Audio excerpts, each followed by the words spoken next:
Hello student, स्वागत है आप सभी का हमारी ऑनलाइन क्लास में।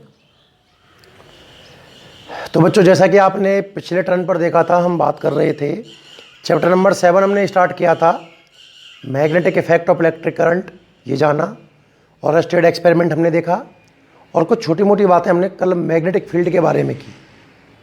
ठीक है, आज हम जो नेक्स्ट हेडिंग पढ़ने वाले हैं काफ़ी इंपॉर्टेंट है, और हेडिंग का नाम है बायोट-सावर्ट लॉ।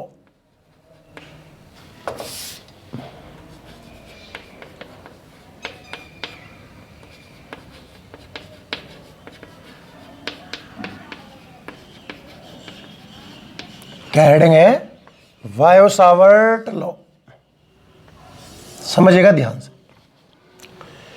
मैंने जैसा ही कल आपको बताया कि अगर हम एक कंडक्टर लें, करंट कैरी कंडक्टर, तो अराउंड करंट कैरी कंडक्टर एक मैग्नेटिक फील्ड जनरेट होता है। कितना, या उस फील्ड का मैग्नीट्यूड क्या होगा, ये हमें देगा कौन? Biot-Savart law. तो बायो-सावर्ट लॉ की वजह से हम किसी भी करंट कैरी कंडक्टर की वजह से जो मैग्नेटिक फील्ड बनेगा उसकी वैल्यू निकाल सकते हैं। क्या कहता है वो सुनना आप ध्यान से। एक इसमें फॉर्मूला आपको याद करना होगा, समझ लो एक बार तो, कि ये कोई कंडक्टर है, सपोज इनफाइनाइट लेंथ का है, डैश डैश लगा दीजिए, बहुत बड़ा है, इसमें करंट फ्लो हो रहा है, इसका कोई सेंटर पॉइंट मान लिया हमने O, करंट हो रहा है फ्लो मान लो I, और यहां से आपको कुछ डिस्टेंस पर, R डिस्टेंस पर एंगल मान लो थीटा, इस जगह पर आपने कोई पॉइंट लिया है P, और यहां आपको मैग्नेटिक फील्ड देखना है कितना होगा due to current carry conductor. अभी मैंने बताया ना कि अगर करंट कैरी कंडक्टर है तो अराउंड एक करंट कैरी कंडक्टर एक मैग्नेटिक फील्ड जनरेटेड होगा। कितना, उसका मैग्नीट्यूड बताएगा बायो-सावर्ट लॉ। कैसे, वो हम देखते हैं। करंट कैरी कंडक्टर लिया, करंट फ्लो किया, कुछ डिस्टेंस पर एक पॉइंट हमने P लिया, एंगल थीटा लिया। तो बच्चों यहां फील्ड देखने के लिए हमें यहां पर एक स्मॉल एलिमेंट लेना होगा। पहली बात तो dl मान लिया, लेंथ के अकॉर्डिंग है तो कितना मान लिया? dl। और इस स्मॉल एलिमेंट ने यहां जो फील्ड बनाया है इसका एक फॉर्मूला आप याद करो, dv समझ गए ना आप? Magnetic field due to small element, magnetic field due to small element, और इसका फॉर्मूला कहता है μ0/4π। dv का फॉर्मूला क्या है? कांस्टेंट। इस चैप्टर में जहां भी कांस्टेंट आएगा बच्चों, μ0/4π क्या होता है इस चर्चा में आगे करूंगा। μ0/4π IDL sign theta upon r²। ये फॉर्मूला याद कर लो, बायो-सावर्ट लॉ में पूरा याद करा दूंगा। और ये फॉर्मूला तो आपको इन के इन प्रकार याद करना ही होगा, क्योंकि आगे भी इसके बहुत सारे यूज हैं। दोबारा देखिएगा एक बार वापस से कि जो स्मॉल एलिमेंट आपने लिया है इसकी वजह से जो फील्ड जनरेट होगा dv, इसका फॉर्मूला क्या है बोलो? μ0/4π IDL sign theta upon r²। पता है इससे पहला स्टेप क्या आया होगा? dv is proportional. ये जो μ0/4π है, पता है कब आया होगा? जब आपने प्रोपोर्शनल को इक्वल में कन्वर्ट किया होगा। तो जब इक्वल को प्रोपोर्शनल लिख रहा हूं तो इसे गायब कर दो और लिख दो केवल IDL sign theta upon r²। और पता है ये स्टेप कैसे आए होंगे? अलग अलग करके देखो। dv प्रोपोर्शनल टू I, मतलब यहां जो फील्ड बन रहा है ये इस करंट के प्रोपोर्शनल है। कल और स्टेड ने भी यही कहा था, करंट कम ज्यादा करने से फील्ड कम ज्यादा होगा, है ना। जो dv है वो प्रोपोर्शनल है dl के, जो स्मॉल एलिमेंट लिया है इसके लेंथ के प्रोपोर्शनल है। dv जो है साइन थीटा के भी प्रोपोर्शनल है, कोण की साइन के ना। और dv इनवर्सली प्रोपोर्शनल है r² के। इक्वेशन नंबर 1 मान लो, इसको इक्वेशन नंबर 2 मान लो, इसको इक्वेशन नंबर 3 मान लो, इसे क्या मान लो? 4th। कंबाइंड रूप से लिखोगे तो ये आएगा और ये आएगा, आंसर खत्म। ये क्या किया भाई आपने? मतलब मैं ये कहना चाह रहा हूं, अभी पढ़ा रहा हूं, समझा शांति से आप। कई तरीके हैं मेरे पास समझाने के। आपको ये सूत्र तो याद करना ही पड़ेगा, अदरवाइज इतनी सारी चीज याद रखनी पड़ेगी। तो मेरी सलाह आपको ये है कि सबसे पहले तो आप ये सूत्र याद कर लें। डी बराबर mu not upon 4 pi constant है, IDL sine theta upon are square. कैसे काम करेगा वो देखिए आप ध्यान से। बायो-सावर्ट लॉ कैसे काम करता है, डायग्राम बनाया था ना मैंने, इस डायग्राम की पूरी जन्म कुंडली मुझे सुनानी होगी। ये कोई वायर मान लिया, एक्स बाई करंट कितना फ्लो हो रहा है आई, मिड पॉइंट है ओ, कुछ डिस्टेंस आर पर, थीटा यहां लिया है पॉइंट पी, ठीक है ना। तो इसमें आप लिखो कि late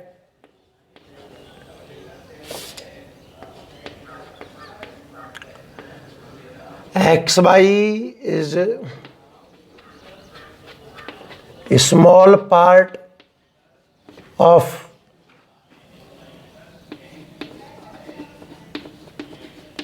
current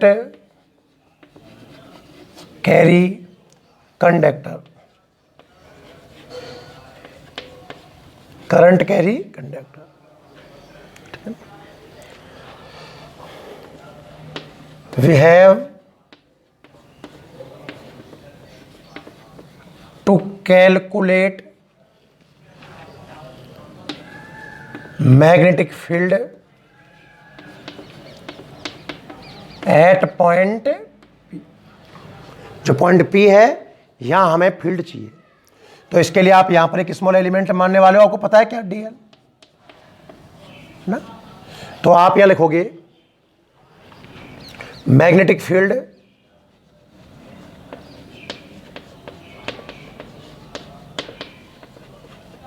eight point P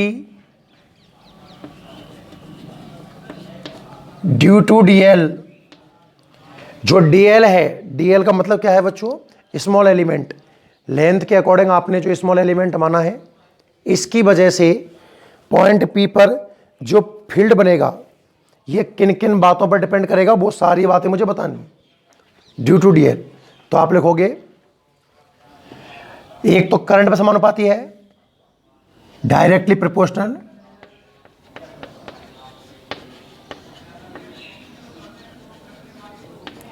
to flowing current,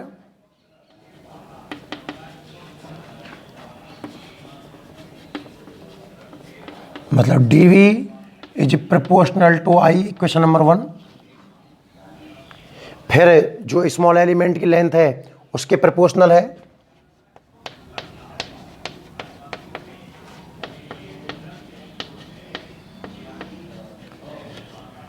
directly proportional to DL, ऐसे लिख दो आप तो खाली से बच्चा होगा। DV is proportional to DL. तीसरा directly proportional to sine of angle,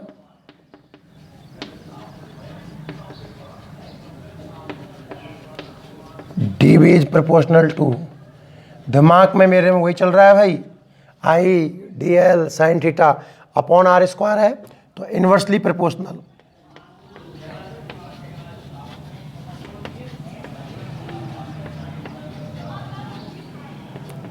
square of distance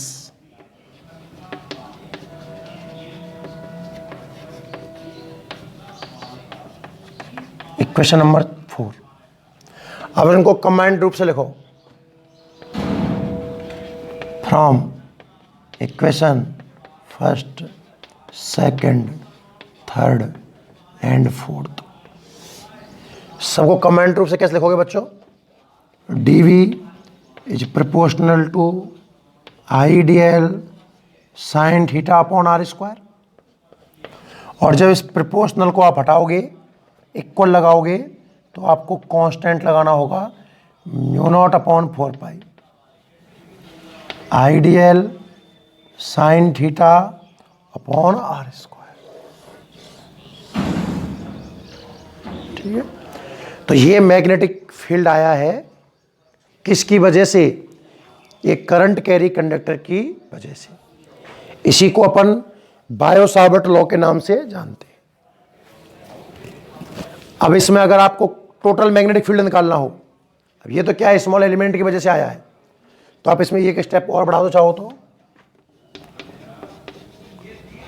total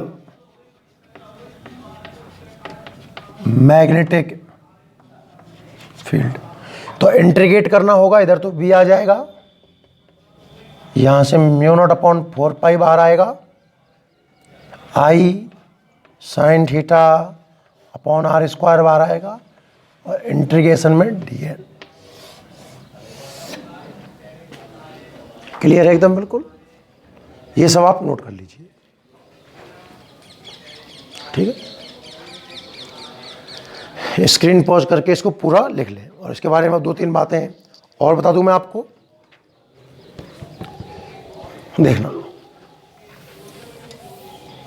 जो फॉर्मूला आया है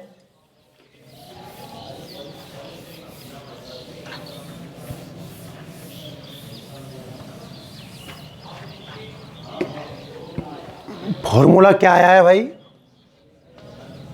D v is equal to mu not upon 4 pi I D L sine theta upon are square. अब इसमें 2-3 बातें हैं। सबसे पहले बच्चों इसकी वेक्टर फॉर्म पूछी जा सकती है, वेक्टर फॉर्म। तो सुनना, वेक्टर फॉर्म के लिए डीवी के ऊपर वेक्टर लगा देना, is equal to mu not upon 4 pi constant है, बाहर रहने दीजिए, आई। देखो पहले आप आर कैप से गुना करोगे यूनिट वेक्टर से, उसको आप आर वेक्टर बटे आर लिखोगे, नीचे तो बन जाएगा आर क्यू, और इसे लिखना होगा आपको dl vector cross r vector. सीधे याद कर लो, 1 नंबर में क्वेश्चन आ जाए बाई चांस कि right down vector form of Biot Savart law. तो mu not upon 4 pi constant है, बाहर बैठ गया, आई बैठ जाएगा, वैसे आपने गुणा किया होगा आर कैप से, और बच्चों आर कैप आर वेक्टर बटे आर है, तो आर स्क्वायर और आर मिलकर आर क्यू बना देंगे, और वो क्रॉस में चला जाएगा। एक बात वेक्टर फॉर्म की। दूसरी बात, अगर इस म्यू नॉट की बात करें तो इसकी वैल्यू आप याद कर लो, 4 पाई 10 टू द पावर -7। सीधा से एक ही चीज़ याद कर लो आप, तो 4 पाई 10 टू द पावर -7। वैसे जैसे म्यू नॉट है वैक्यूम के लिए है, मीडियम के लिए म्यू और म्यू आर, छोड़ो इन चीज़ों को, कोई दिक्कत नहीं है, आप जितना बताऊँ उतना याद कर लो, एक आप याद कर लो। ठीक है, बस इतना ही बहुत है।